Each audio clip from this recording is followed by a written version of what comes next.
Penugasan yang telah diberikan kepada pasukan saya adalah untuk menguasai pantai timur Johor untuk menghindar daripada kemasukan parti dan aktiviti penyeludupan barang-barang terlarang seperti rokok, minuman keras, haiwan peliharaan dan dadah. Beberapa peristiwa sebabnya saya setiap kali tangkapan berlaku saya terlibat secara terus sebagai pegawai yang mengendalikan gerakan untuk menangkap parti ataupun penyeludupan.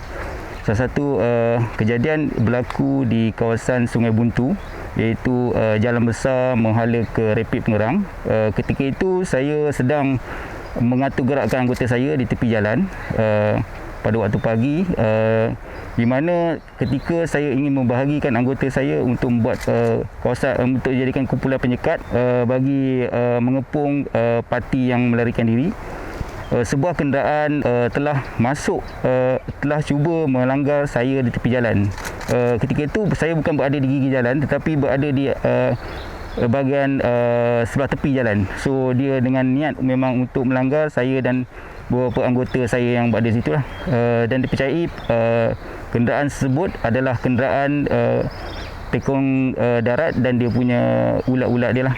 Kebiasaannya tindakan agresif ni dilakukan oleh kumpulan sokongan kepada tekong darat lah, yang dibayar untuk mendapatkan maklumat dan mengganggu proses penangkapan dilakukan. Tekong-tekong darat ni juga mempunyai kumpulan-kumpulan yang tertentu di mana dia akan melaksanakan deception, dummy, di mana iaitu meletakkan kumpulan-kumpulan tertentu untuk mengalih pandangan kita kepada diorang. So semasa kita ingin mengejar kumpulan-kumpulan ni, biasanya ada satu kejadian di mana kita cuba blok dia punya kenderaan untuk keluar dan dia dengan bertindak agresif cuba melanggar kenderaan anggota pasukan keselamatan lah. Berdasarkan jalinan mereka dengan aktiviti ini, pendapatan yang dia perolehi untuk sebuah satu perjalanan tekong, contohnya perjalanan parti daripada Batam ke Semenanjung di perairan Johor ada kira-kira 1,000 ke 2,000 ringgit. Manakala bagi tekong bagi parti kering, pergerakan dia antara 1,500 ke 3,000, iaitu bergantung pada lokasi. So satu bot dia boleh menempatkan 32 orang parti. So daripada situ kita tengok bahawa dia memberikan pendapatan yang besar kepada tekong-tekong laut dan darat ni lah. So kemungkinan besar dengan aktiviti yang agresif yang pasukan keselamatan laksanakan, dia telah mengganggu pendapatan semua tekong-tekong yang terlibat lah.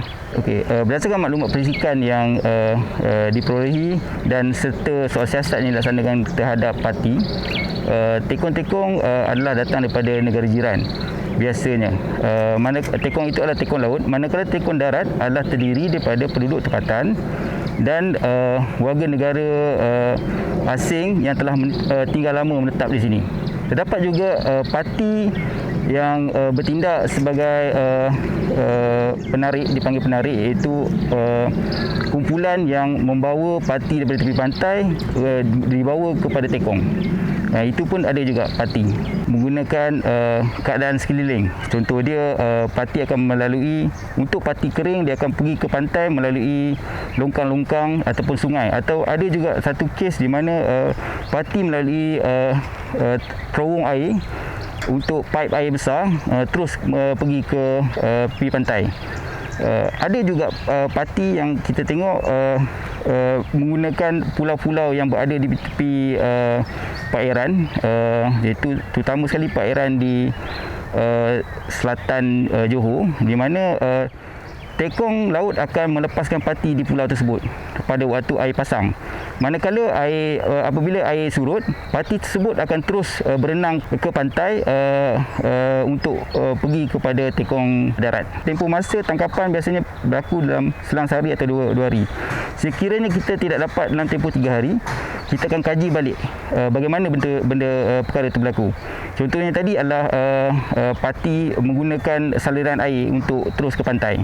So itu adalah mungkin perkara yang baru, di mana dengan cara tersebut dia akan mengelakkan daripada pasukan keselamatan untuk mengesan dia. Apa yang dilakukan oleh pasukan, sentiasa belajar apa daripada parti, apa yang parti laksanakan. Daripada maklumat daripada soal siasat ni dilaksanakan adalah sangat membantu, di mana daripada situ kita akan belajar apa yang modus operandi yang mereka gunakan. Secara asasnya taktik dalam peperangan tu sangat-sangat membantu untuk menangani membuat penangkapan terhadap parti.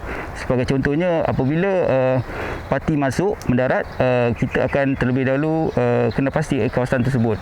Kemudian kita akan membuat pengepungan, kita buat blocking, and then daripada tempat blocking tu kita akan buat search untuk kita mengejar parti lah. So parti yang berlari tu dia biasanya kita tangkap di tempat yang kita block tu. So itu adalah satu taktik yang memang diguna pakai semasa CIW di hutan. So yang lain tu dari segi penjejakan, kita biasanya anggota-anggota saya dilatih untuk menjejak parti berdasarkan kepada kesan-kesan di hutan dan sebagainya. Tempoh masa atur gerak untuk anggota di sini adalah 24 jam sehari. Atur gerak adalah menggunakan jumlah anggota yang ramai untuk kita memenuhi keperluan dan misi yang telah ditetapkan. Walaupun kita memberikan rehat kepada anggota, di mana anggota yang telah bertugas kita akan bagi rehat sekurang-kurangnya dalam masa 12 jam. Tetapi dalam beberapa siri tangkapan yang dilaksanakan, jumlah atur gerak memerlukan jumlah yang ramai, di mana kita terpaksa mengatur gerakkan anggota dan pegawai untuk melaksanakan tangkapan terhadap parti tersebut.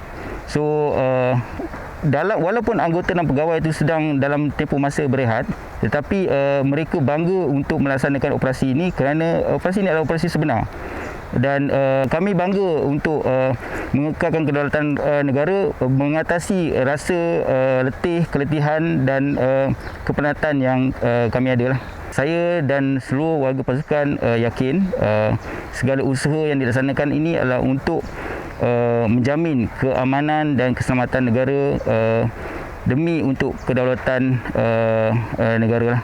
So saya mengharapkan bahawa bukan sahaja pasukan keselamatan saja akan membantras kemasukan parti dan penyeludupan, tetapi perlunya bantuan daripada semua pihak, bukan sahaja agensi-agensi keselamatan tetapi agensi yang lain juga, supaya operasi ini boleh dilaksanakan dengan sewajarnya lah. So kami bangga dengan apa yang kami laksanakan. Masa dan titik peluh kami semua itu adalah perkara yang kedua. Yang penting tugas diutamakan.